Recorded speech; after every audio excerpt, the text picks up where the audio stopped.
beliau itu adalah orang yang keenam masuk Islam. Jadi jauh sebelum Islamnya Umar. Itu lebih berat di timbangan Allah Subhanahu wa taala pada hari kiamat daripada rentetan gunung Uhud. Bahkan Umar sampai kelihatan berbahagia dengan pembicaraan beliau dengan beliau adalah orang yang pertama melantangkan bacaan Al-Quran di area Ka'bah ketika pada saat kaum muslimin dalam keadaan sangat lemah sekali. Maka Nabi SAW mengatakan, hasbuk, hasbuk, hasbuk, cukup, cukup, cukup. Bukanlah ketika KDRT memukul, menampar, itu sebagai solusi untuk permasalahan yang ada di rumah tangga.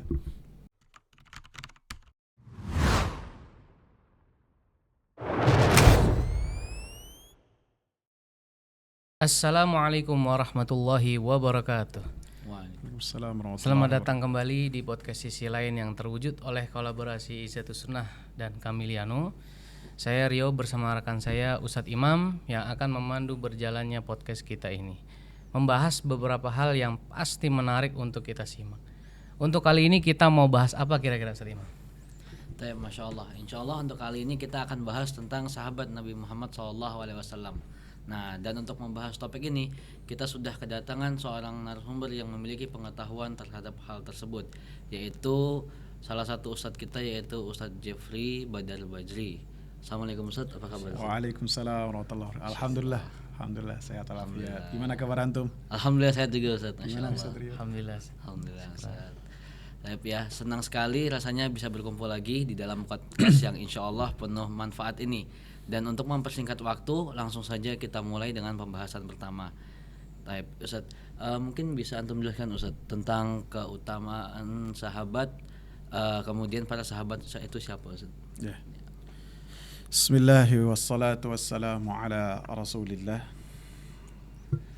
Sahabat Nabi adalah mereka orang yang dimuliakan oleh Allah Subhanahu wa taala dengan bertemu dengan Nabi sallallahu alaihi wasallam.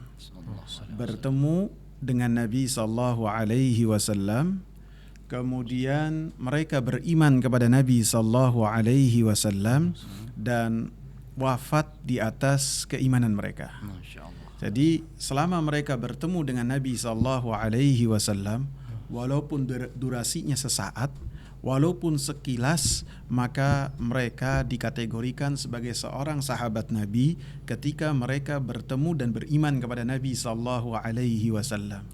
Baik itu mereka dekat dengan Nabi sallallahu alaihi wasallam seperti Abu Bakar, seperti Umar, seperti Abu Hurairah, ataupun sahabat-sahabat yang bisa jadi melihat Nabi sallallahu alaihi wasallam sekali ketika Nabi menunaikan ibadah haji wada, sekali saja, itu pun dari jauh. Maka selama dia itu melihat Nabi dan beriman kepada Nabi dan mati di atas keimanannya, maka termasuk dari yang dikatakan oleh Nabi sallallahu alaihi wasallam sebagai sahabat-sahabat Nabi yang nanti keutamaannya akan kita bahas. Dan bukan juga termasuk sahabat dari Nabi ketika orang yang beriman kepada Nabi sallallahu alaihi wasallam kemudian sezaman dengan Nabi sallallahu alaihi wasallam akan tetapi tidak pernah bertemu dengan Nabi sallallahu alaihi wasallam. Maka walaupun hidupnya bersama Nabi tidak bertemu Nabi, maka tidak dikategorikan sebagai sahabat-sahabat Nabi seperti Abu Muslim Al-Khawlani, seperti Ahnaf ibn Qais. Mereka orang-orang yang hidup sezaman dengan Nabi akan tetapi tidak pernah bertemu dengan Nabi. Begitu juga mungkin orang yang sering kita dengar namanya Raja Najasyi. Dia sezaman dengan Nabi sallallahu alaihi wasallam, beriman dengan Nabi sallallahu alaihi wasallam dan mati di atas keimanannya, akan tetapi dia tidak pernah bertemu dengan Nabi sallallahu alaihi wasallam, maka tidaklah termasuk dari sahabat Nabi. Lebih-lebih orang-orang yang mereka bertemu dengan Nabi sallallahu alaihi wasallam kemudian tidak beriman dengan Nabi sallallahu alaihi wasallam dan mati di atas kekufurannya, tentu itu bukan dari sahabat Nabi sallallahu alaihi wasallam. Adapun yang berkaitan dengan keutamaan, maka keutamaannya sangatlah banyak sekali yang Allah Subhanahu wa taala sebutkan dalam Al-Qur'anul Karim, seperti yang tercantum dalam surat At-Taubah ayat yang ke-100. Allah Subhanahu wa taala katakan, was-sabiqunal awwaluna minal muhajirin wal ansari walladzina ittaba'uuhum bi ihsanin radhiyallahu anhum wa radu an wa a'adda lahum jannatin tajri tahtaha al-anharu khalidina fiha dzalikal fawzul azim. Dan orang-orang yang terdahulu dari kalangan muhajirin dan kalangan ansar dan orang-orang yang mengikuti mereka dalam keadaan baik, Allah Subhanahu wa taala sifati mereka radhiyallahu anhum wa radu an. Allah Subhanahu wa taala ridha kepada mereka, dan mereka pun ridha kepada Allah Subhanahu wa taala. Wa a'adda lahum jannatin, dan Allah Subhanahu wa taala persiapkan bagi mereka surga-surga yang mengalir di bawahnya sungai-sungai kekal selama-lamanya di dalamnya. Dzalikal fawzul azim, kata Allah, itulah kesuksesan yang besar. Artinya apa? Artinya siapa yang ketika mengamalkan Al-Quran dan sunnah Nabi sallallahu alaihi wasallam, dengan keduanya mendapatkan surganya Allah, mendapatkan ridhonya Allah, dan mendapatkan kemenangan yang abadi, kemenangan yang besar, maka haruslah dia bersuri tauladan dengan Rasulullah, dengan Nabi, dengan para sahabat-sahabat Nabi sallallahu alaihi wasallam. Karena setiap orang yang telah melakukan asyhadu an la ilaha illallah wa anna muhammadar rasulullah, tentunya mereka berpijak dengan Al-Quran. Tentunya mereka berpijak dengan hadis-hadis Nabi sallallahu alaihi wasallam. Sebagian dari kaum muslimin mereka tidak berpedoman terhadap apa yang telah dipahami oleh para sahabat ridwanullahi alaihim. Maka ini adalah sesuatu yang salah. Karena para sahabat ridwanullahi alaihim, mereka adalah manusia-manusia yang telah dibina langsung oleh Rasulullah sallallahu alaihi wasallam secara akidah, secara akhlak, secara hukum-hukum, sehingga mereka adalah manusia-manusia yang langsung dibina, dididik oleh Rasulullah sallallahu alaihi wasallam. Mereka adalah murid-murid Rasulullah sallallahu alaihi wasallam.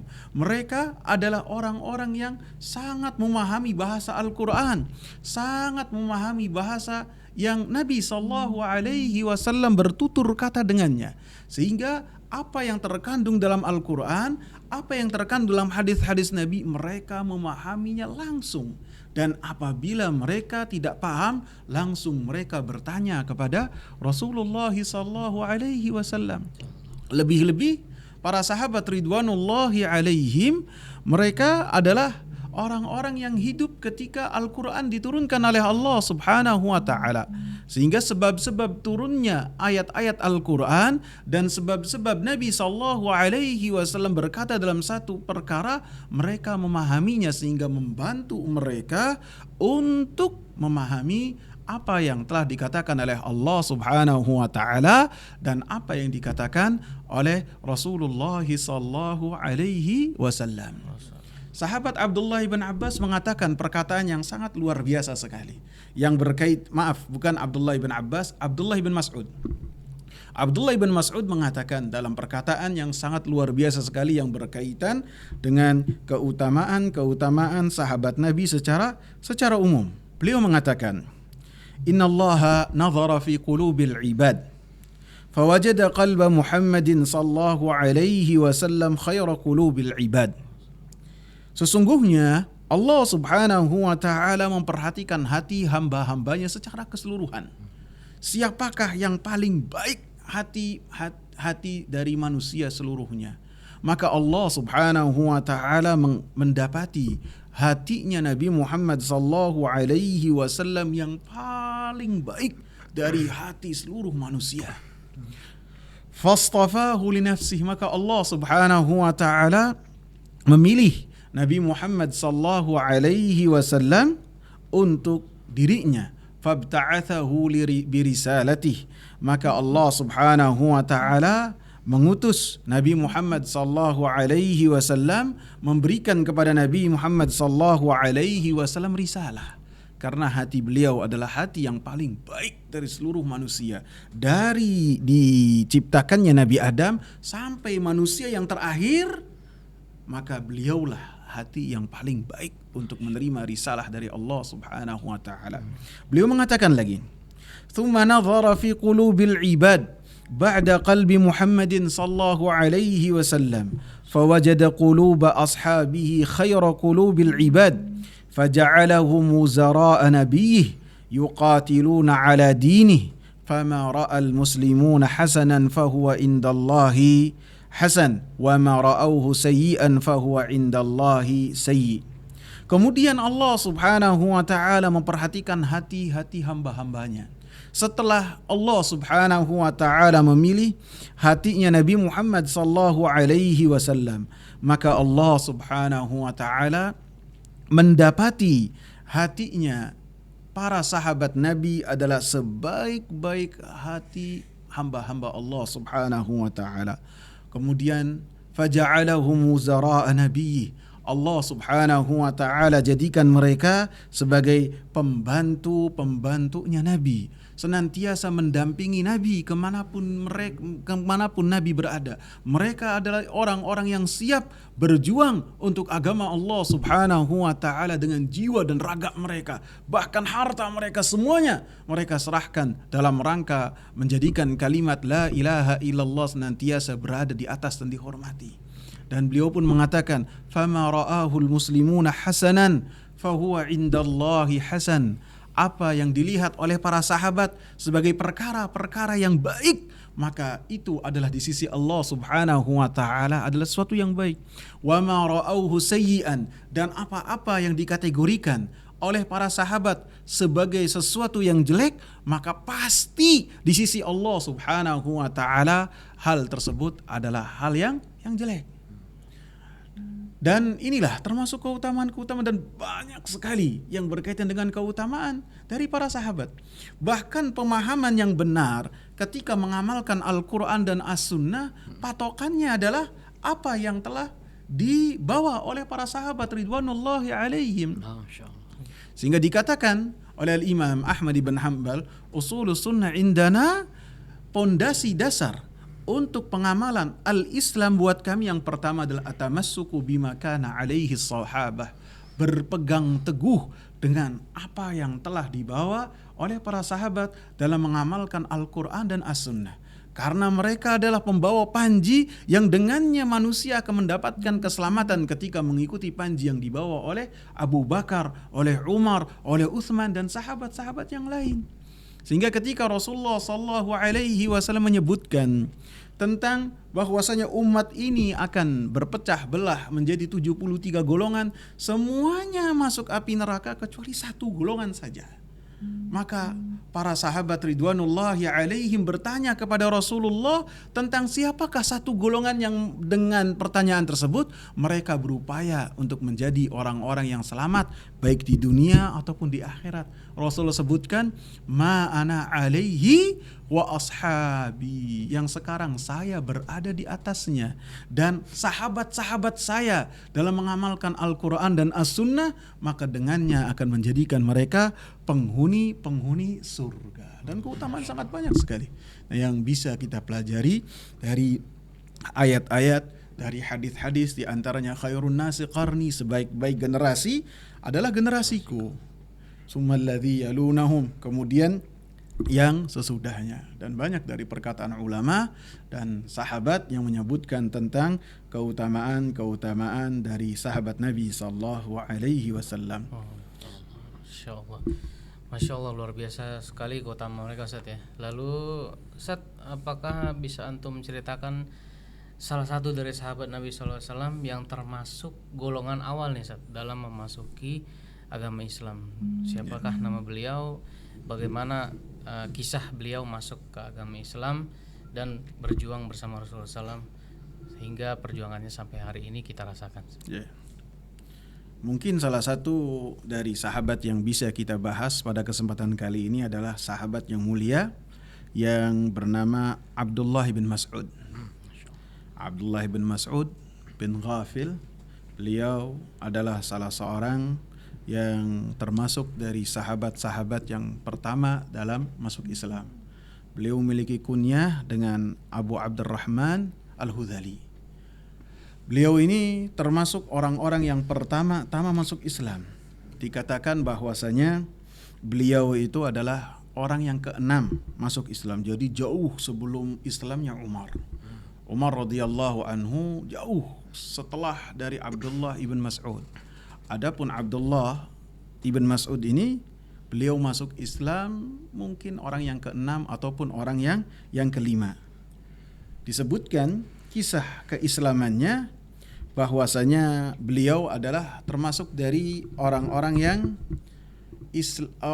yang fakir miskin, dan beliau ini termasuk pengembala kambing yang dimiliki oleh Uqbah ibn Abi Mu'id. Suatu ketika Rasulullah SAW melewati Abdullah ibn Mas'ud dengan apa yang dia gembala, dan pada saat itu Rasulullah SAW bersama dengan Abu Bakar. Dan termasuk kebiasaan orang-orang Arab pada zaman tersebut, bukanlah perkara yang tercela ketika mendatangi pengembala kambing kemudian meminta susu dari pengembala kambing.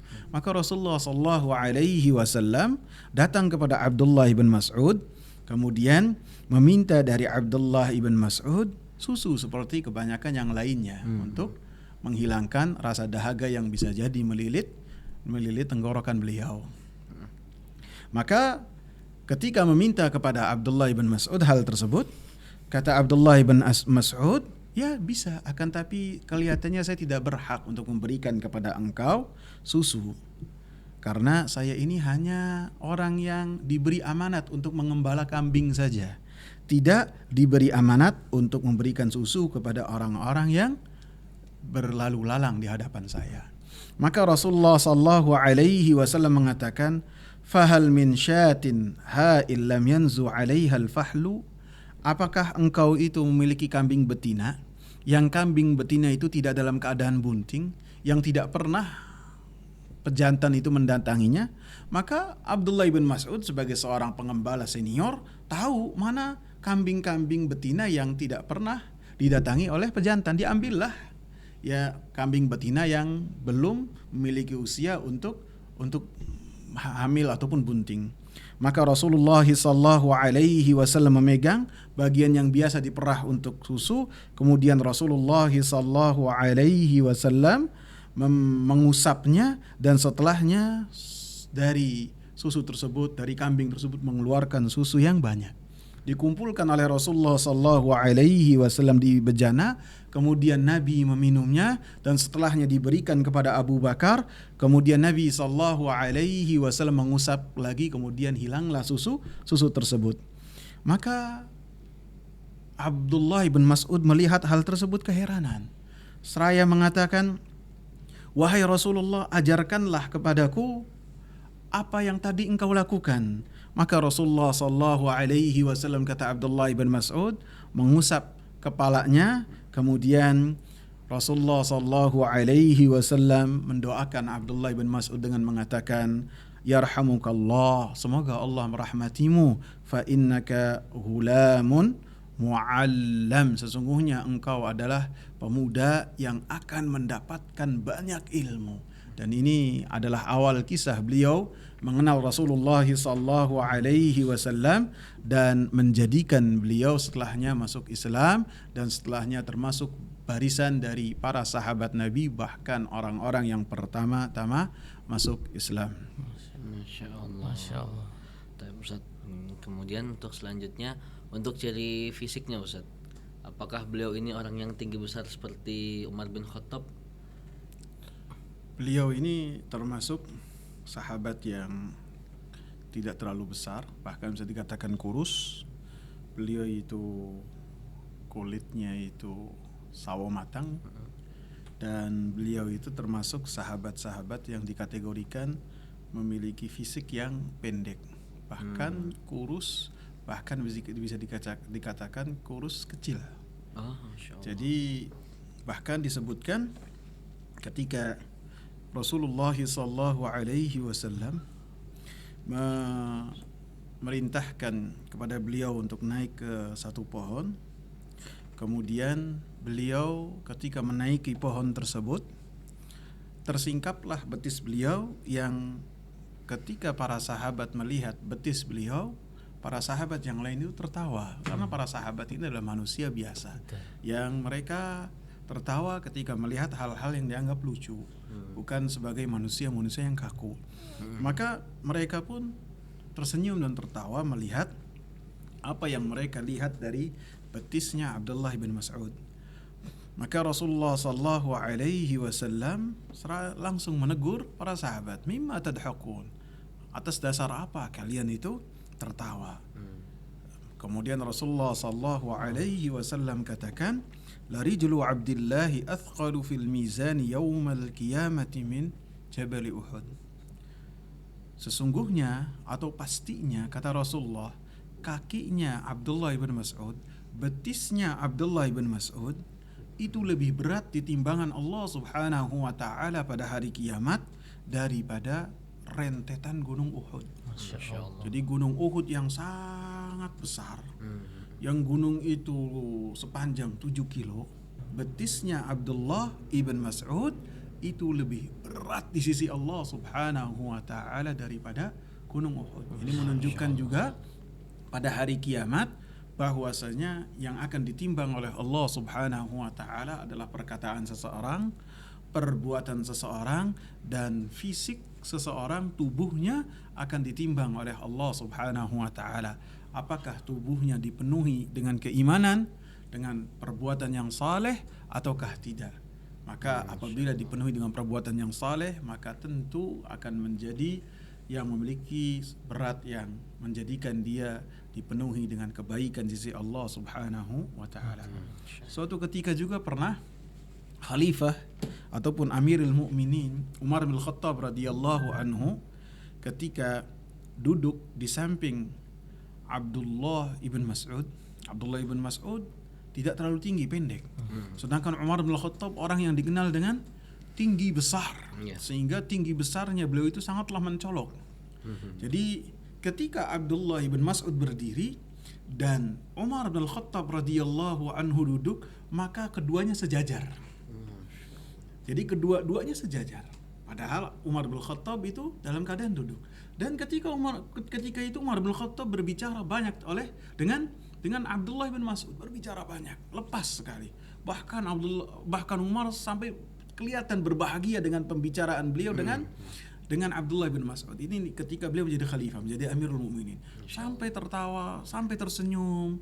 Begitu Abdullah bin Mas'ud pergi meninggalkan Umar bin Khattab, Umar radhiyallahu anhu mengatakan, "Kunaifun muli'a ilma." Ini yang tadi berbicara dengan saya adalah bejana yang berisi dengan ilmu berupa Al-Quran dan Sunnah Nabi Sallallahu Alaihi Wasallam. Dan ini rekomendasi dari ahli ilmu kepada orang ahli ilmu juga, karena tidaklah mengetahui seorang ahli ilmu ataukah bukan kecuali ahli ilmu. Masya Allah. Tapi Ustaz, apakah beliau ini punya kedekatan khusus dengan Nabi Sallallahu Alaihi Wasallam? Kalau memang iya, seperti apa hubungan mereka?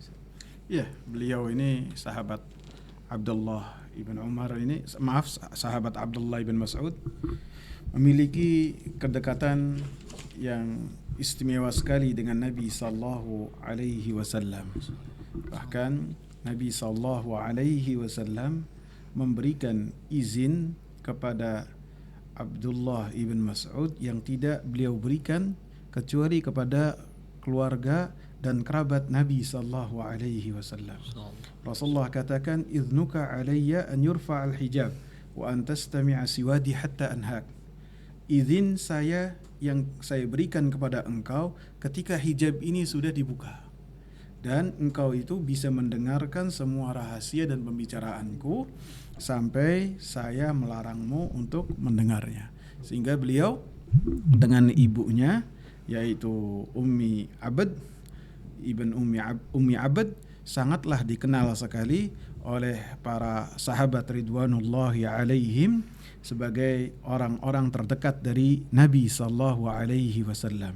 Bahkan ketika Abu Musa al-Asy'ari dan beserta rombongannya datang dari negeri Yaman ke kota Madinah pada tahun 7 kenabian, beliau mengatakan, laqad qadimtu ana wa akhi minal Yaman wa ma nura illa Abdullah ibn Mas'ud min ahli baitin Nabi sallallahu alaihi wasallam lima nara min dukhulihi wa dukhuli ummihi ala Nabi sallallahu alaihi wasallam. Ketika saya datang ke kota Madinah bersama dengan saudaraku dan beserta dengan rombonganku, ketika sampai saya tidaklah mengira Abdullah ibn Mas'ud kecuali termasuk dari keluarganya Nabi sallallahu alaihi wasallam, karena saya mendapati Abdullah ibn Mas'ud beserta dengan ibunya yang senantiasa saya dapati beliau bolak-balik ke rumahnya Nabi sallallahu alaihi wasallam, beda dengan yang lainnya yang senantiasa menunggu izin dari Nabi sallallahu alaihi wasallam, sehingga beliau dikatakan sebagai orang yang sangat dekat dengan Nabi, yang senantiasa berkhidmah kepada Nabi sallallahu alaihi wasallam, yang menyiapkan sandalnya, yang senantiasa berada di samping Nabi sallallahu alaihi wasallam. Sehingga kita dapati ketika Abdullah ibn Mas'ud menyampaikan nasihat-nasihat kepada para sahabat, apa yang beliau sampaikan, susunan katanya, bagaimana cara beliau memberikan nasihat sangat mirip sekali dengan Nabi sallallahu alaihi wasallam. Karena tentu orang yang dekat dengan seseorang akan menyerupai orang tersebut. Seperti nasihat beliau, man kana mustannan falyastanna biman qad mat. Siapa yang hendak mengambil suri tauladan, maka hendaklah mengambil suri tauladan dari orang-orang yang telah meninggal dunia.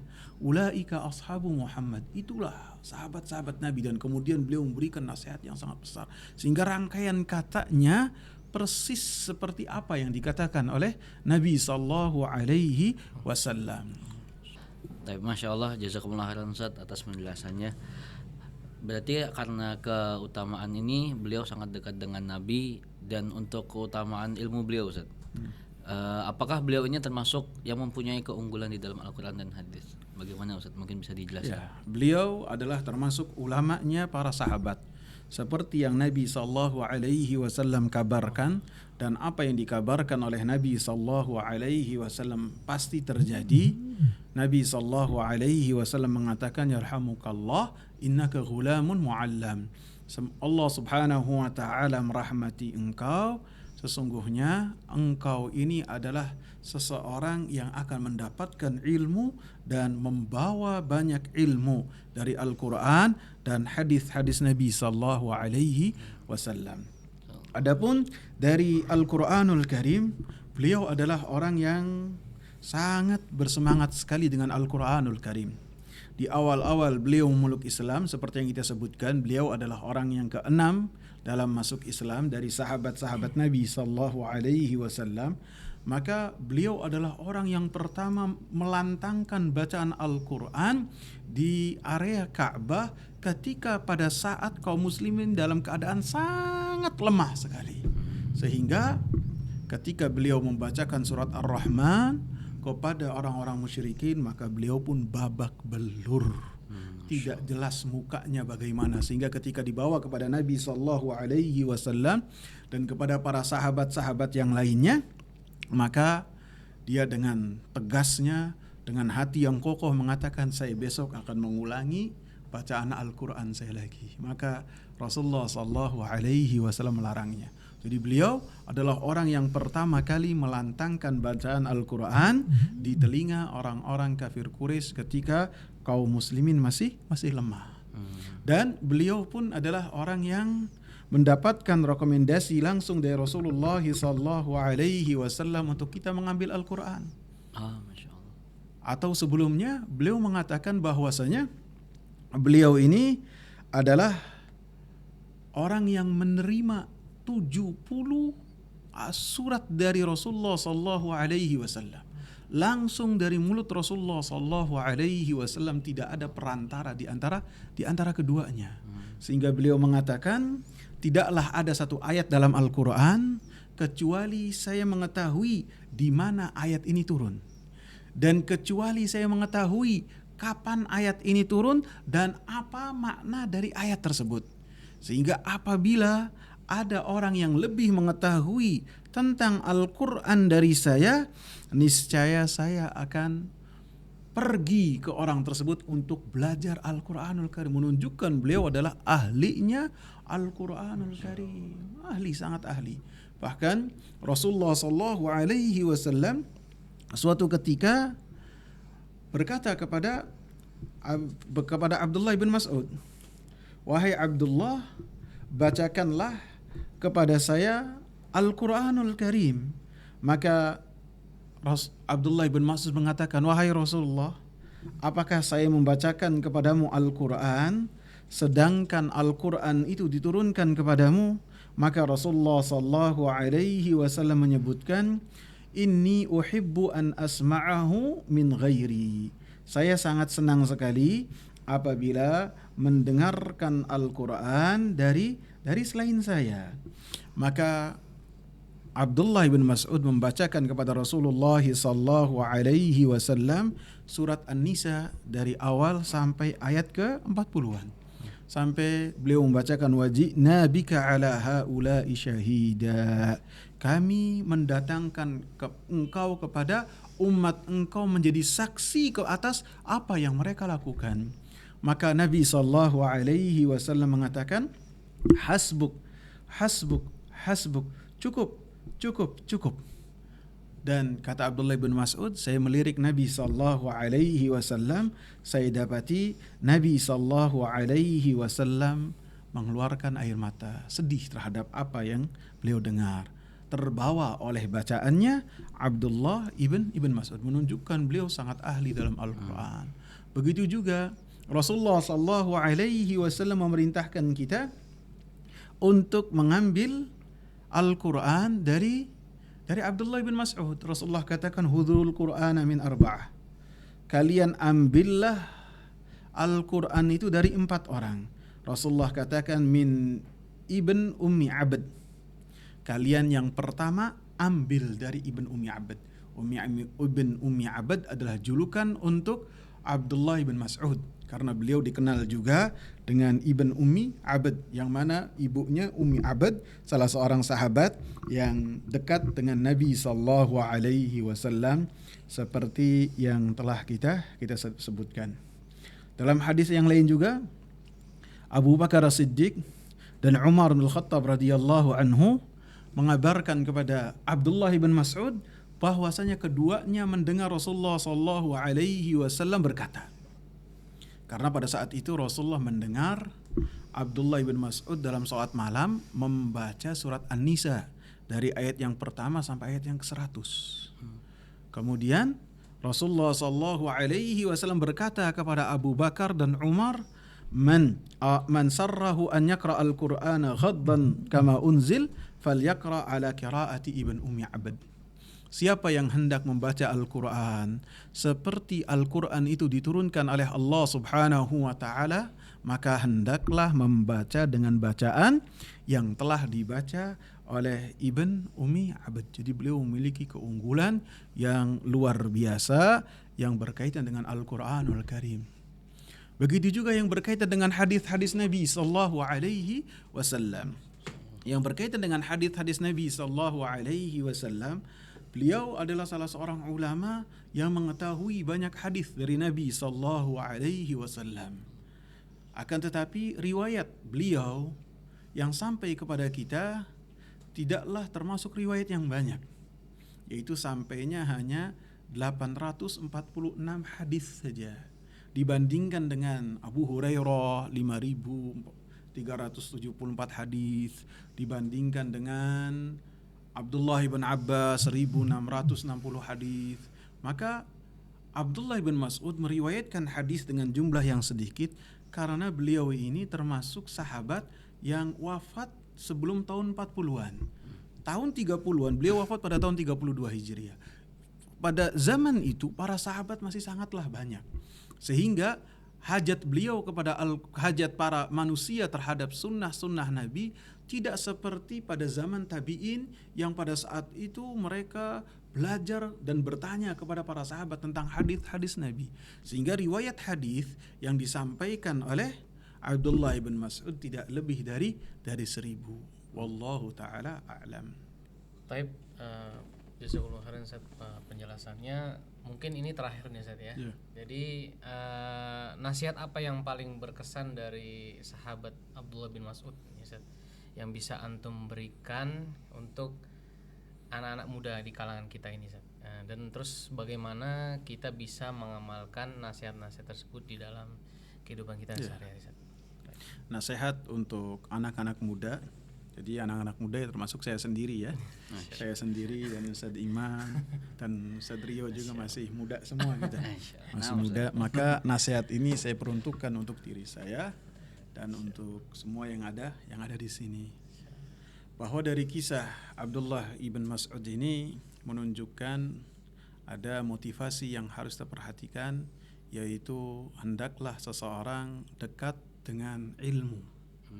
Dekat dengan ilmu, dekat dengan ahli ilmu. Maka orang-orang yang dekat dengan ilmu, sebagaimana Abdullah bin Mas'ud dekat dengan Rasulullah sallallahu alaihi wasallam, walaupun kedudukan sosial beliau adalah di mata masyarakat jahiliyah sangat tidak dianggap sekali, akan tetapi ketika beriman kepada Rasulullah, ketika senantiasa hidup bersama dengan Rasulullah, senantiasa dekat dengan Rasulullah sallallahu alaihi wasallam, bahkan termasuk ahli Al-Quran dan mendakwahkan Al-Quran dan sunnah Nabi, karena beliau setelahnya memiliki murid-murid yang sangat banyak, maka nama beliau diabadikan dalam ajaran Islam ini, dalam apa yang telah dibawa oleh Rasulullah, sehingga beliau mendapatkan bagian dari apa yang telah dikatakan oleh Allah kepada nabinya, wa rafa'na laka dzikrak, kami akan mengangkat penyebutan engkau wahai Nabi Muhammad, akan senantiasa disanjung oleh Allah, dan orang-orang yang dekat dengan engkau dan menyanjung engkau akan dilanggengkan penyebutan namanya oleh manusia, sehingga manusia akan senantiasa ingat terhadap orang-orang seperti Abdullah bin Mas'ud. Karena inilah janji dari Allah subhanahu wa ta'ala melalui lisan Rasulnya, innallaha yarfa'u bihadzal kitabi aqwaman wa yadha'u bihi akharin. Sesungguhnya Allah itu akan mengangkat kedudukan orang-orang dengan Al-Qur'anul Karim dan akan menghinakan orang selain orang yang lainnya ketika mereka tidak tunduk patuh dengan Al-Qur'anul Karim. Maka siapapun kita dan apapun yang telah kita lakukan, tidak ada kata terlambat untuk belajar. Mari hadiri majlis ilmu, datangi ustadz-ustadz dan hadiri majlis ilmunya yang ustadz tersebut kita ketahui keselamatan akidah dan manhaj dia. Manhajnya ketika memahami Al-Quran dan As-Sunnah seperti pemahaman para sahabat. Seperti yang Rasulullah katakan, ma'ana alaihi wa ashabi, orang yang selamat ketika mengamalkan Al-Quran dan As-Sunnah di dunia dan di akhirat, mereka yang mengamalkan Al-Quran dan hadis-hadis Nabi sesuai dengan apa yang telah dipahami oleh para sahabat ridwanullahi alaihim. Kita belajar, kita menghadiri majelis ilmu. Kita kalau tidak sempat dengan menghadiri majelis ilmu, sekarang sarana banyak sekali. Bisa kita buka YouTube, kita lihat ustadz-ustadz yang kita yakini keselamatan akidahnya, kita lihat bagaimana dalam mengisi, memberikan pelajaran, kemudian kita catat dan kita mengambil pelajaran. Dengannya keimanan kita bertambah, dengannya kita makin dekat terhadap dengan Al-Quran dan makin cinta kepada Nabi karena mengenal Nabi sallallahu alaihi wasallam. Masya Allah, jazakumullah khairan Ustaz atas nasihatnya. Berkaitan dengan nasihat tadi Ustaz, ya. Jadi kan akhir-akhir ini lagi sedang ada viral kasus KDRT Ustaz, kekerasan di dalam rumah tangga.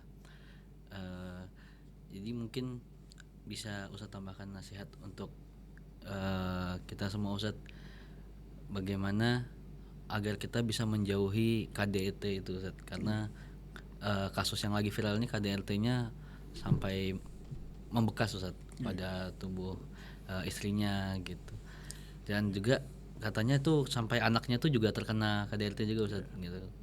Nah, jadi kasusnya sampai viral karena mencelakai si ibu dan juga si anak. Ya, mungkin Ustadz bisa memberikan kita nasihat Ustadz agar kita menjauhi perbuatan hal tersebut Ustadz. Allahul musta'an. Hanya kepada Allah kita meminta tolong. Apa yang kita dengar dalam hal ini maka sungguh sesuatu yang sangat keji sekali dan tidak pantas untuk dilakukan oleh seseorang, lebih-lebih seorang laki-laki yang harusnya melindungi istri dan keluarganya.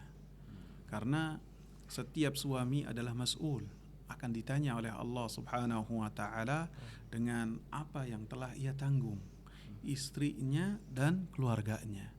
Dan seorang suami juga adalah pemimpin yang Allah Subhanahu wa taala berikan kepadanya kepemimpinan terhadap istrinya, terhadap anaknya. Allah Subhanahu wa taala katakan, "Ar-rijalu qawwamuna 'alan nisa bima faddalallahu ba'dahum 'ala ba'd wa bima anfaqu min amwalihim." Lelaki-lelaki, suami-suami, mereka pemimpin-pemimpin di atas istri-istrinya.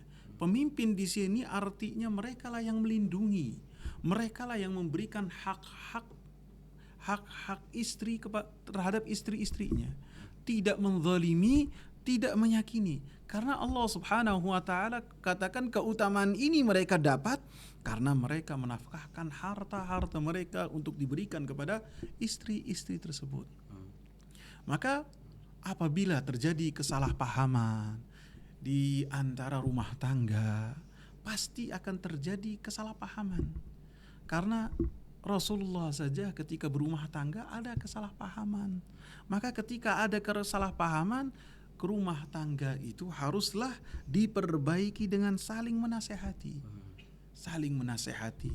Yang lelaki ingat terhadap kebaikan-kebaikan istri, istri ingat dengan kebaikan-kebaikan suami. Karena pasti satu pasang ini tidaklah semuanya suka sifat-sifat suami semuanya. Ada mungkin 50% ataupun 70% yang dia suka, sisanya dia tidak suka.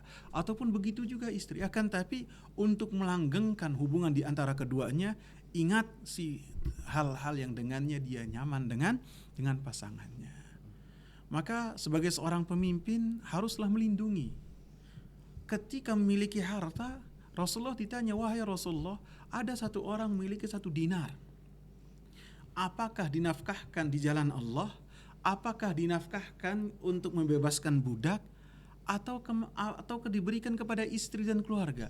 Maka Rasulullah sallallahu alaihi wasallam sebutkan ketika 1 dinar ini diberikan kepada keluarga, kepada anak dalam rangka melindungi, dalam rangka mengayomi, dalam rangka menyayangi, maka lebih suci dan lebih besar ganjarannya di sisi Allah Subhanahu wa taala. Bukanlah ketika KDRT memukul, menampar, itu sebagai solusi untuk permasalahan yang ada di rumah tangga. Bahkan Rasulullah ketika ditanya tentang orang-orang yang seorang suami main tangan terhadap istrinya, bahkan terkadang ditendang istrinya, bahkan dilakukan hal-hal yang tidak pantas, dipukul seakan-akan si istri itu bukanlah anak orang, seakan-akan bapak ibunya membuang kepada suaminya. Ibu bapaknya saja memberikan dengan kasih sayang, membelai dengan kasih sayang. Maka apabila yang lainnya melakukan demikian, maka itu sungguh dikatakan oleh Rasulullah sallallahu alaihi wasallam, "Laisa haula'i min khiyarikum." Orang-orang yang melakukan hal yang demikian pasti adalah orang-orang yang jelek, bukan orang-orang yang baik. Dan ini Rasulullah sallallahu alaihi wasallam melarang hal tersebut. Akan tetapi apabila ada hal-hal yang tidak sesuai dengan suami, dengan keinginan suami, haruslah dibicarakan, diberikan nasihat. Si istri memberikan nasihat, si suami memberikan nasihat, sehingga roda rumah tangga ini senantiasa berputar untuk menuju sakinah, mawaddah, warahmah, dan senantiasa di bawah naungan Allah Subhanahu wa taala dan ketaatan kepada Allah Subhanahu wa taala. Wallahu taala a'lam. Baik, alhamdulillah kita telah bersama-sama menyelami kisah hidup sahabat Rasulullah SAW Abdullah bin Mas'ud radhiyallahu anhu, seorang sahabat Nabi yang luar biasa Dari kisah beliau kita bisa belajar banyak tentang keimanan, kezuhudan, dan semangat untuk terus menuntut ilmu. Benar banget Ustaz, Masya Allah. Dan terima kasih juga jazakumullah khairan katsira kepada Ustaz Jeffrey yang sudah memberikan kita pencerahan dan juga menjelaskan kepada kita terkait dengan sirah yang Masya Allah begitu sangat menarik Ustaz, tentang kehidupan sahabat Abdullah bin Mas'ud. Nah, semoga kita semua bisa mengambil hikmah dari kehidupan beliau, dari kehidupan sahabat Nabi Abdullah bin Mas'ud, dan juga semoga kita bisa mengaplikasikannya di dalam kehidupan kita sehari-hari. Amin. Jazakallah khairan Ustaz. Barakallahu fikum. Hendaknya kita jadikan kisah Abdullah bin Mas'ud radhiyallahu anhu ini sebagai motivasi untuk terus memperbaiki diri dan mendekatkan diri kepada Allah Subhanahu wa taala. Nah, sahabat semua, terima kasih banyak karena sudah menonton kami dan mendengarkan podcast Sisi Lain. Dan jangan lupa untuk sahabat semua yang masih memiliki pertanyaan terkait topik ini dan dalam kacamata syariat atau mungkin memiliki pertanyaan yang lain dengan tema yang lainnya, bisa tulis saja di kolom komentar dan insya Allah jika ada kesempatan akan kita bahas di podcast episode selanjutnya. Taib, assalamualaikum warahmatullahi wabarakatuh. Waalaikumsalam warahmatullahi wabarakatuh.